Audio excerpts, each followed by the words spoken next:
Hello, আসসালামু আলাইকুম। কেমন আছেন আপনারা সবাই? আশা করি ভালো আছেন। আমিও ভালো আছি, আলহামদুলিল্লাহ। এই যে দেখেন আমার বেডরুমটা। বেডরুমে দড়ি দড়ি টাঙিয়ে আমি কাপড় শুকা দিয়েছি। বারান্দা আছে, ছোট্ট একটা বারান্দার জায়গা নেই, বারান্দায় কাপড় শুকানোর ব্যবস্থা নেই, তাই ঘরের ভিতরেই কাপড় শুকাতে দিতে হয়। তো ফ্ল্যাটটা অনেক বড় না, ছোট্ট একটা বেডরুম হয়েছে। সেখানে শুধু দুইটা আলমারি, একটি খাট আর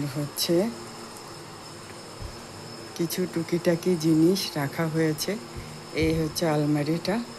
আর চলেন আমার ছেলের রুমে নিয়ে যাই।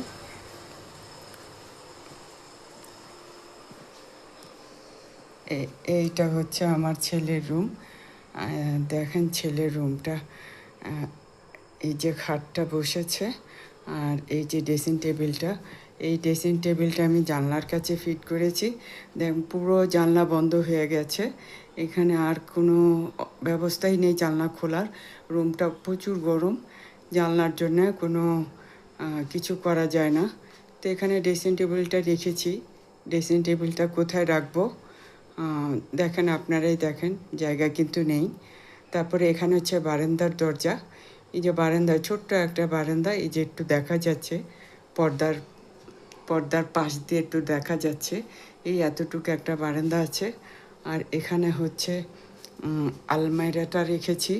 এই যে আলমারিটা রেখেছি দরজার কাছে। আর কোথাও জায়গা নেই, কিছু রাখতেও পারবো না। আর আমি এখানে কিছু রাখবও না, যেহেতু জায়গা নেই। এই হচ্ছে আমার ছেলের রুম। আর খুবই কষ্ট হয় একটু কাজ করতে, মুছতে কষ্ট হয়ে যায়। এই হচ্ছে, এই এতটুক জায়গা আছে, বেশি জায়গা নেই। আর এটা হচ্ছে বেসিন। আর চলেন রান্নাঘরে নিয়ে যাই, রান্নাঘরটা দেখাই।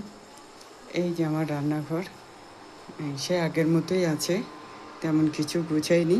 খালি এই প্লেটটা একটা এখানে রেখেছি। আরও সুন্দর প্লেটটা কিনতে চাই, যেহেতু জায়গা নেই আর কিনবো না। অন্য কোনো বাসায় যদি ভালো কোনো বাসায় আল্লাহ নেয়, তাহলে সেখানে আমি এই প্লেটটা কিনবো, জায়গা যদি থাকে। ঢাকার বাড়িগুলা রান্নাঘরগুলি ছোট ছোট হয়, খুব বেশি বড় হয় না। তো এই যে এখানে আমি